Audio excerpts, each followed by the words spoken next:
Bonjour les Itata, bienvenue dans votre émission Écoutez ça. Aujourd'hui, nous mettons à l'honneur la culture scientifique à l'occasion de la fête de la science qui aura lieu du 14 au 23 novembre 2024. Et pour en parler, j'ai le plaisir de recevoir la chargée de communication du Carbet des sciences, Madame Joyce Belny Mélinger. Bonjour Joyce. Bonjour Astrid, Bienvenue chez Itata. merci de me recevoir. Avec plaisir.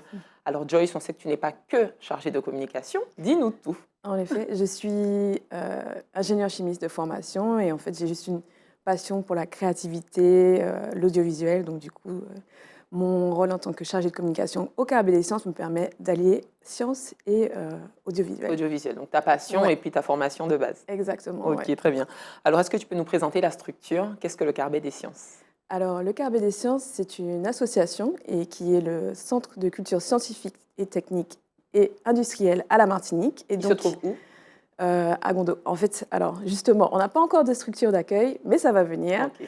Et donc, on a pour mission de diffuser la culture scientifique auprès du public martiniquais. Et justement, on le fait par le biais d'animations et d'ateliers. Donc, on va se déplacer dans les différents établissements scolaires. Et donc, on touche 30 000 à 40 000 personnes chaque année. Donc, on peut dire une personne sur 10 aura eu affaire au Carbet des sciences dans son année. Alors, j'imagine que vous êtes une petite équipe quand même. Oui, Vous êtes on à peu près est combien? une quinzaine. Ouais. C'est essentiellement des scientifiques Pas que. de Pas que, formation, oui, pas que. oui. Non, pas que. Ouais. Des ingénieurs, des... Oui, alors ça sera des personnes qui auront suivi des formations de médiateurs scientifiques qui vont justement pouvoir faire ces animations. Donc, l'objectif, c'est d'aller uniquement vers les scolaires ou la population, le grand public aussi peut être touché par vos animations? Alors oui, en effet, et justement à cette occasion, il y a la fête de la science qui a lieu chaque année. Donc le Carbet des sciences est coordinateur régional pour la région Martinique de la fête de la science.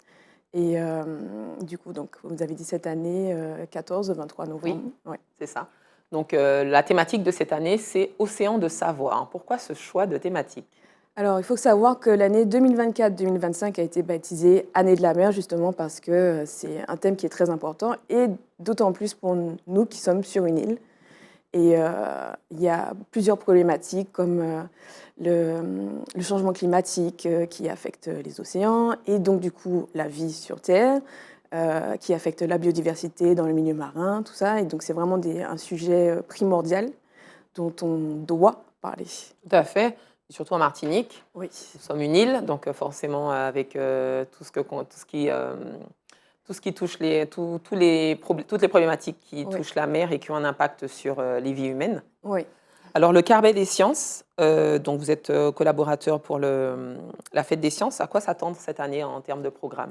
Alors, on a un programme bien chargé, on a plusieurs actions décentralisées, comme on les appelle. Donc, c'est les structures qui vont recevoir du public ou organiser des visites. Donc, tout le programme est disponible sur fêtedelascience.fr/Martinique. Et puis, il y a aussi le Village des Sciences, qui est aussi coordonné par le Carbet des Sciences, qui a lieu donc, du 21 au 23 novembre. Le 21-22, c'est pour les scolaires. Et le 23 novembre, on a la journée grand public, où il y aura donc une vingtaine de stands, il y aura des conférences, et donc on invite les parents avec les enfants à venir s'amuser, découvrir, en apprendre plus sur la science et vraiment partager, justement, puisque la fête de la science, c'est l'occasion de faire le lien entre la science et la société, permettre au public d'être au plus près de la recherche qui se passe en Martinique. Alors ça se passera où, pardon, À la ferme de Périne. à la ferme Ouais. Périne? Ok, très bien. Donc on peut venir, les enfants peuvent venir avec les parents, mais Oui. vous êtes aussi agréé éducation nationale et vous avez aussi un lien avec le Pass Culture. Oui, Donc le jeune peut y exactement. aller seul aussi? Oui, exactement. Oui. On essaie de toucher un peu tout le monde et aussi de se rendre visible en fait auprès de tout le monde. Et justement, le Pass Culture permet ça. Il faut savoir aussi que c'est un événement complètement gratuit. Donc du 14 au 23, tout ce qui se passe, c'est gratuit. Donc toutes les visites, il y a des sorties en bateau, tout ça, le village des sciences, tout est gratuit. Très bien. Et il y a aussi une table ronde. Oui. Est-ce qu'on peut en savoir un peu plus sur cette table ronde? Qui réunira-t-elle? Oui, alors la table ronde réunira notamment notre ambassadrice Axel Le Faucheur, qui est doctorante en biologie marine. Et justement, je lui laisserai la place tout à l'heure pour qu'elle vous parle de son projet de Très bien. recherche. Il y aura Damien Chevalier, qui est directeur au CNRS, qui a un projet sur les tortues marines, donc comment les protéger grâce en comprenant les échos. Le son qu'elles émettent, Ouais, c'est le ça? son qu'elles émettent, justement, pour les protéger de captures accidentelles. Mathilde Tessier et Mélanie Bondin, Pacte Mer, qui seront là pour parler des récifs coralliens, des herbiers. Et Rémi Princet, qui a un programme sur le recensement des engins de pêche Le programme abandonnés. Carambar. Exactement. Les engins de pêche abandonnés ou perdus en mer, donc, qui impactent aussi Bien la sûr. faune et la flore du milieu marin. Ok, très bien.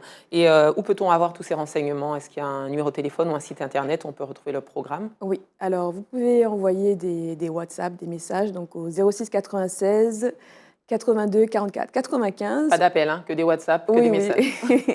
Alors on redonne le Alors numéro de téléphone? 06 96 82 44 95. On a aussi une chaîne WhatsApp qui est disponible donc sur le lien en bio de l'Instagram de la Fête de la Science 972, Fête de la Science 972. Et puis sur Internet, fêtedelascience.fr/Martinique. Il y a tout le programme des actions décentralisées du Village des Sciences. Et donc, chaque personne peut s'inscrire gratuitement ou juste venir au Village des Sciences et profiter de toutes ces actions gratuites pour découvrir, redécouvrir et partager la science avec les autres amoureux de la culture scientifique. Alors on aura des scientifiques, on aura du tout public aussi, mais on Oui. aura aussi des établissements scolaires qui vont aussi présenter leurs ateliers et leurs expérimentations. Exactement, oui. Cette année, donc il y a 3 établissements. Il y a le collège Rossin-Just, il y a le lycée professionnel Frantz de la Fanon. Trinité, oui. Et Et le collège Mandy François Elie. exact, oui. Merci. Ça marche, très bien.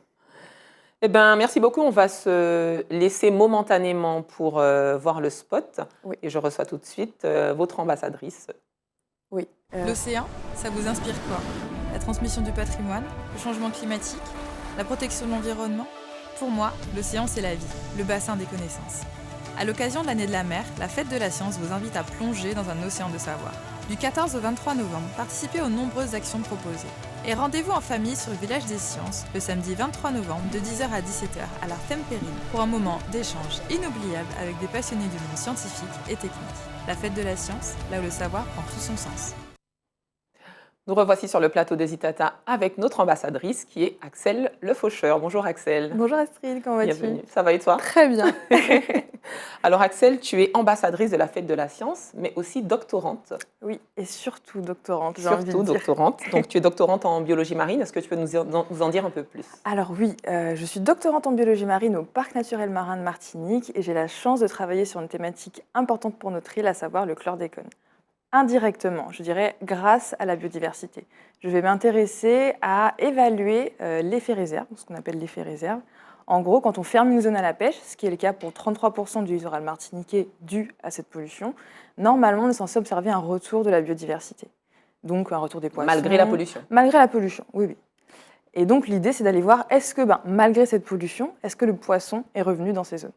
Donc voilà, c'est mon dada pour 3 ans. Et comment fais-tu pour savoir si ces poissons sont revenus? Est-ce que tu les suis, tu plonges régulièrement? Alors, exactement. Je plonge, mais j'ai développé des protocoles qui me permettent de ne pas tout le temps mettre la tête sous l'eau. Donc, en fait, j'aurai deux protocoles. Un protocole de télémétrie acoustique, c'est la partie un peu high-tech.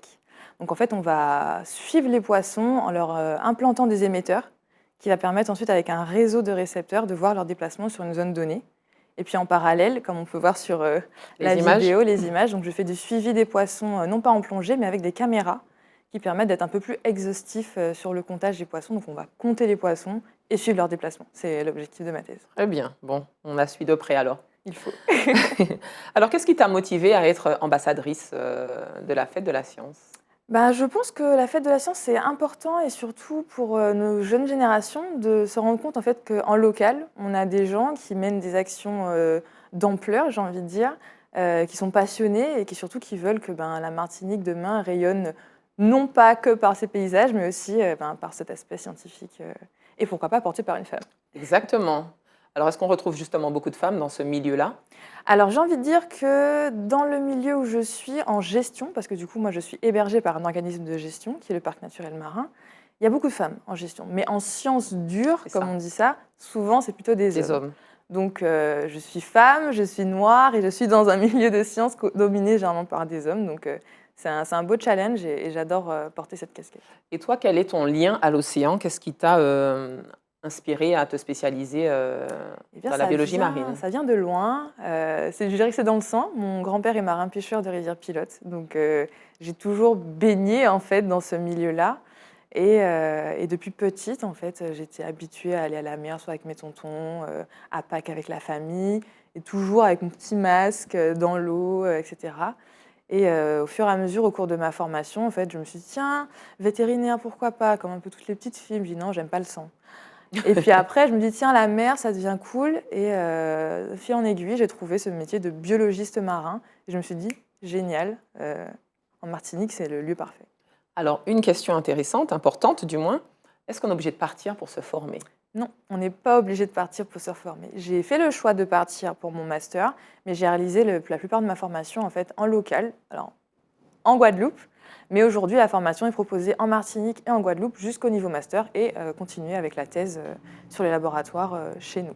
Donc, s'il y a un jeune ou une jeune qui a envie de se former en biologie marine, aller jusqu'au bout, hein. Je parle vraiment Oui, de oui, oui, vraiment, partir de tout du le bac cursus. jusqu'au doctorat C'est comme toi. complètement Est-ce que c'est possible de rester ici et de Tout le à faire? fait. Tout à fait. Et je dirais même que c'est recommandé parce qu'aujourd'hui, on a besoin de spécialistes et de spécialistes sur le domaine caribéen. Et c'est vraiment, mon objectif, c'est d'être ça. Une spécialiste du domaine caribéen et de nos environnements qui sont riches et qu'il faut protéger. Il y a des besoins en termes d'emploi? Alors, Il y a- on a besoin dans tout, j'ai envie de dire aujourd'hui, même si on ne va pas s'intéresser à la biologie marine pure, si je veux dire, mais dans le tourisme, on a besoin de gens qui ont des formations en biologie marine à la base, dans l'économie, dans la restauration, dans toutes les activités nautiques. Maintenant, on propose beaucoup l'écotourisme. Donc, il faut toujours avoir un petit peu ce côté science qui permet ensuite de raccrocher les wagons et d'aller ensemble vers, je dirais, un avenir meilleur. Exact. Alors, Axel, tu n'es pas que doctorante, hein, tu as aussi candidaté à Miss Univers 2024. Tout à fait. Donc, comme quoi c'est possible aussi d'allier son côté très féminin et le côté scientifique. Qu'est-ce que ça t'apporte justement au quotidien d'avoir ces deux casquettes? Eh bien, en fait, j'ai envie de dire qu'aujourd'hui, une femme peut vraiment faire tout ce dont elle rêve. On ne peut pas, on ne peut plus, on ne doit pas être cantonné en fait à soit tu es intelligente et reste dans la science, ou tu es jolie, tais-toi, sois juste belle. Je trouve qu'aujourd'hui, c'est un petit peu un point levé de dire non, je peux être agréable à regarder, mais avoir un cerveau bien rempli. Et c'est tout le combat que je porte aussi, montrer aux jeunes filles qu'elles peuvent être coquettes, mais avec un cerveau bien rempli. Tout à fait. Alors, tu fais aussi partie d'une table ronde sur l'océan des savoirs qui aura lieu le samedi 23. Donc, le lancement de la fête de la science se fait à la station du Robert. Est-ce qu'on peut préciser c'est quoi une station? Ce n'est pas la station-service. Non, c'est pas Voilà. la station-service. Donc la station du Robert, on parle de l'Ifremer en fait. Donc l'Ifremer, c'est l'organisme français qui va étudier tout ce qui est la mer et la pêche en France. Et donc ce sera les 50 ans, il me semble, de la station pour la Alors, les Martinique. 40 ans. Voilà, 40 ans, un peu en avance. Les 40 ans. Et donc ce sera l'occasion en fait de rencontrer mes collègues, puisque je Oui. travaille aussi avec eux sur d'autres thématiques, et de représenter mon projet, de justement mettre en avant tous les beaux projets qu'on mène aujourd'hui en Martinique sur ces thématiques marines. Donc, tu travailles en collaboration avec l'Ifremer. C'est Il un m'arrive, institut de oui. recherche spécialisé sur l'océan, c'est ça? Exactement. Et donc, ton travail avec eux consiste en quoi? Alors, sur mes précédents contrats que j'ai pu mener au Parc naturel marin, c'était souvent de l'expertise. Donc, je vais réaliser un protocole et je vais aller chercher de l'expertise auprès des professionnels à l'Ifremer pour valider, complémenter et surtout nous accompagner sur différents protocoles réalisés en régie. Très bien. Donc ça, c'est une invitation qui n'est, c'est un lancement qui est sur invitation. C'est pas forcément ça. ouvert au public. Et ensuite, on te retrouvera sur différentes thématiques et tables rondes durant la fête de la science. Et puis une dernière chose, quel conseil tu pourrais donner à une jeune femme, particulièrement les femmes qui ont envie de se lancer dans des études longues ou courtes, hein, en tout cas qui ont envie de se lancer dans des études autour de la biologie marine, Eh autour ben, du marin? je dirais qu'il ne faut pas se décourager parce que ce n'est pas forcément facile. Ça demande des formations en plongée notamment, mais pas obligatoirement. Et surtout qu'il faut pas, faut y aller, faut foncer. J'ai eu un objectif en 3e, j'ai dit tiens, je veux faire ça. Et c'est parti, il faut s'accrocher. Très bien. Merci beaucoup pour cet échange, Axel. Merci à vous. Merci aux Itata de nous avoir suivis. J'espère que cet échange vous a plu. Et puis quant à nous, on se dit à très bientôt pour un autre Écoutez ça.